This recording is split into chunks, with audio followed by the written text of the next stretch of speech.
Morning student, once again welcome to the class. Last period yesterday we have started new chapter number 14 my computer at my homework. हा start केलेला होता. ती जी एक poem होती आणि ही poem आपण finish केलेली होती. त्यामध्ये आपण बघितलं की ज्याप्रमाणे आपल्यासोबत अशा काही गोष्टी घडत असतात, आपलं होमवर्क करून किंवा एखाद्या विषयाचा जर आपला होमवर्क राहिलेला असेल तर तो आपण विसरून जातो. त्याचप्रमाणे या पोयममधले जे पोएट आहेत त्यांनी सुद्धा आपला जो कम्प्युटरमध्ये होमवर्क केलेला होता परंतु ते सेव्ह करायचे ते विसरून गेले होते. हे त्यांनी या पोयममध्ये आपल्याला सांगितलेलं होतं.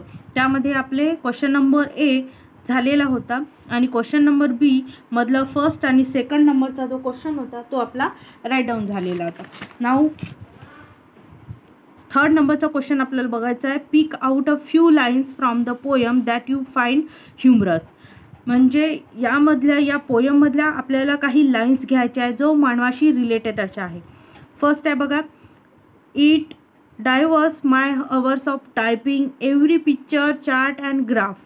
इट ह्युमरस बिकॉज कारण इट हॅपन्स सो कॉमनली, कारण हे सर्वांसोबतच होऊ शकतं आणि हे कॉमन असं आहे. नेक्स्ट आहे, I chuck it out the windows because that is what one wishes to do but can not. म्हणजे प्रत्येकाची काही ना काही एक विश असते परंतु तू सर्वांचीच जी विश आहे ती पूर्ण होते असं नाही. तर अशा प्रकारे हा क्वेश्चनचं जे आन्सर आहे परत तुम्हाला वन टाईम राईट डाऊन करायचं आहे. नंतर नेक्स्ट आहे question number C. Read this line from the poem and complete the sentence that follow. तर बघा, दो it didn't gnaw or nibble and it didn't chomp or chew. ही जी line आहे ती पोयममधली आहे आणि या लाईनवर आधारित ते 3 क्वेश्चन जसं आपल्याला विचारत असतात ते काय आहे ते जी सेंटेन्स आहे ते आपल्याला कंप्लीट करायचं आहे. It here refers to. तर ही जी लाईन आहे ती कोणाला रिफर्स केलेली आहे तर कम्प्युटर. कोणाला? कम्प्युटरला रिफर्स केली आहे. सेकंड आहे, द डिडंट नॉ निबल चॉम ऑर च्यू but it digested it completely. हा जो कम्प्युटर आहे तो कुरतडू शकत नाही किंवा कुरतडून तो खाऊ शकत नाही आणि खाल्ल्यानंतर तो बारीक बारीक चावून खाल्ल्यानंतर तो ढेकळसुद्धा देऊ शकत नाही, परंतु त्याने माझं सर्व जे होमवर्क आहे ते कम्प्लिटली काय केलेलं आहे, डायजेस्टेड केलेलं आहे, म्हणजे पचन केलेलं आहे. Digested it completely. Third number आहे, the poet punished it by. The पोएटला काय मिळाली? पनिश मिळाली. का बरं? परंतु chucking it out of the window and where it landed in the trash. त्यांनी काय केलेलं होतं, जे विंडो होती त्यामध्ये त्यांनी काय केलं होतं, चेक केलं होतं आणि त्यामध्ये जे काही विंडोच्या बाहेर त्यांनी काय केलेलं होतं, टाकून दिलेलं होतं आणि where it landed in the trash आणि तिचे जे कचरा जमा झालेला होता तिथे त्यांनी तो सोडून दिला. अशा प्रकारे हा क्वेश्चन नंबर सी जो आहे तो तुम्हाला वर्कबुकमध्ये तर कंप्लीट करायचा आहे परंतु नोटबुकमध्ये सुद्धा हा क्वेश्चन नंबर सी कंप्लीट करायचा आहे. नेक्स्ट आहे एन्जॉईंग द पोयम. तर एन्जॉईंग पोयम मध्ये बघायचं आपल्याला पर्सनिफिकेशन. तर पर्सनिफिकेशन म्हणजे काय होतं की बघा, my computer ate my homework and it digested it completely. हे जे 2 सेंटेन्स आहे तर आपल्याला इथं काय सांगितलं की पर्सनिफिकेशन मीन्स काय होतं की मानवाच्या ज्या काही गुणधर्म आहे ते जे गुणधर्म आहे ते एखाद्या प्राण्यांशी किंवा जे नॉन लिव्हिंग थिंग्स आहे त्याच्याशी जे जोडले जातात, ॲट्रिब्युशन केले जाते त्याला काय म्हटलं जाते, पर्सनिफिकेशन असे म्हटल्या जाते. जसं बघा, here the computer is attributed the humans qualities of eating and digesting. जसं बघा, मानव हा इटिंग आणि डायजेस्टिंग करू शकतो, म्हणजे जेवण करू शकतो आणि जेवणानंतर त्याचं जे जेवण आहे ते पचनसुद्धा होत असतं. तर ह्या इटिंग आणि डायजेस्टिंग ह्या काय मानवाच्या क्वालिटीज आहे. परंतु या पोयममध्ये त्यांनी काय केलेलं आहे, मानवाच्या क्वालिटीची कम्प्युटरची काय केलेली आहे, तुलना केलेली आहे. म्हणजे कम्प्युटरशी त्यांनी काय केलेलं आहे, रिलेटेड केलेलं आहे, ॲट्रिब्युटेड केलेलं आहे त्याला की कम्प्युटर हा काय आहे मानवाच्या क्वालिटीची, म्हणजे इटिंग आणि डायजेस्टिंग हे काय मानवाच्या क्वालिटीज आहेत त्या क्वालिटीशी काय केलेलं आहे, ॲट्रिब्युटेड केलेलं आहे. When such woman's characteristic are attributed to a non-woman's thing other than animals, the attribution is called a personification.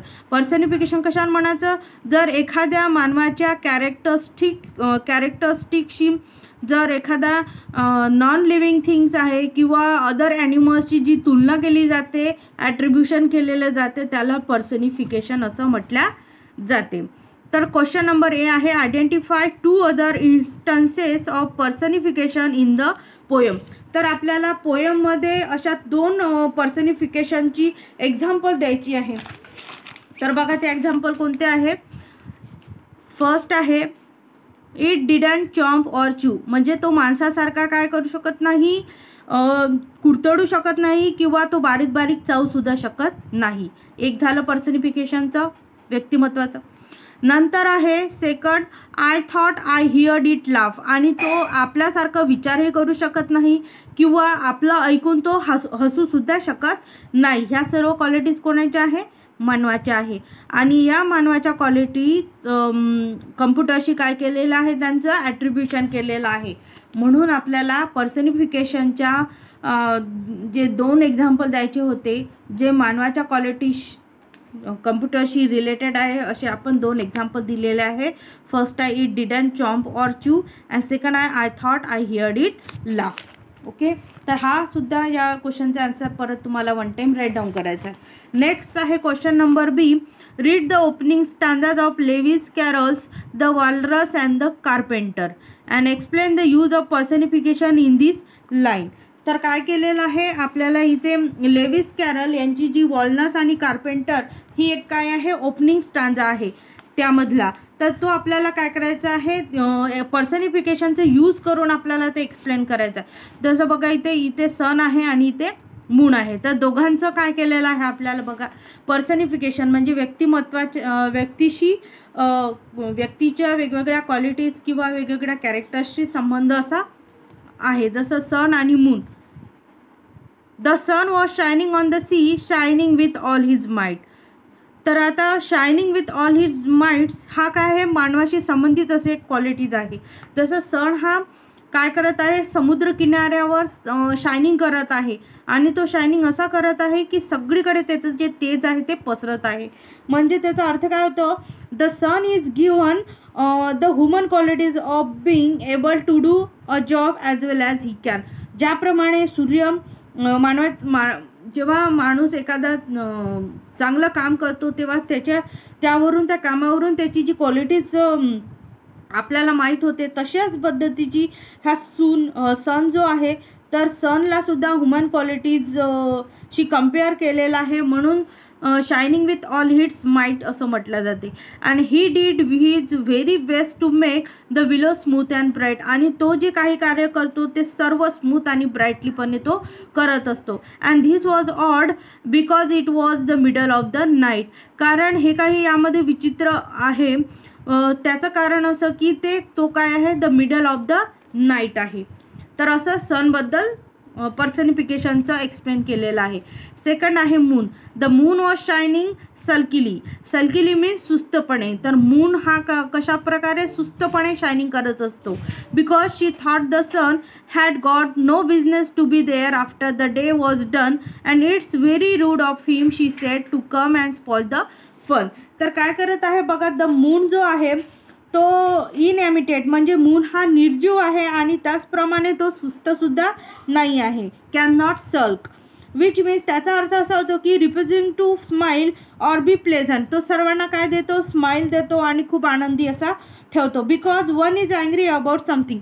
तर कधी कधी ह्युमन्स काय करतात, आपल्याला आलेला राग जो असतो तो एका व्यक्तीवर न काढता अनेक व्यक्तीवर तो काढत असतो. अशा प्रकारे द सन आणि मून यामध्ये काय केलेलं आहे, पोर्ट्रेट केलेलं आहे. म्हणजे मानव, मॅन अँड ह्युमन या दोघांशी behaving and thinking like humans. म्हणजे मानव आणि म्हणजे स्त्री आणि पुरुष ज्याप्रमाणे बिहेव करत असतात किंवा एकमेकांचे जे थिंकिंग करत असतात, विचार करत असतात, ते यांच्याशी रिलेटेड असं केलेलं आहे. The sun and the moon यांचं काय केलेलं आहे, पर्सनिफिकेशन म्हणजे मानवाच्या ज्या काही क्वालिटीज आहेत त्याची जी तुलना आहे ते सन आणि मून यांच्याशी केलेली आहे. तर अशा प्रकारे ही जी पोयम आहे ती आपली कंप्लीट झालेली आहे आणि या पोयमवरचे जे काही क्वेश्चन आन्सर मी तुम्हाला संपूर्ण क्वेश्चन आन्सर राईट डाऊन केलेलं आहे ते तुम्हाला राईट डाऊन तर तुम्ही केलेच असेल, परंतु राईट डाऊन करता करता ते तुम्हाला लर्नसुद्धा करायचे आहे. आणि नेक्स्ट पिरियडमध्ये आपण नेक्स्ट जो चॅप्टर आहे chapter number 15 into the future हा आपल्याला स्टार्ट करायचा आहे. So good day and goodbye student.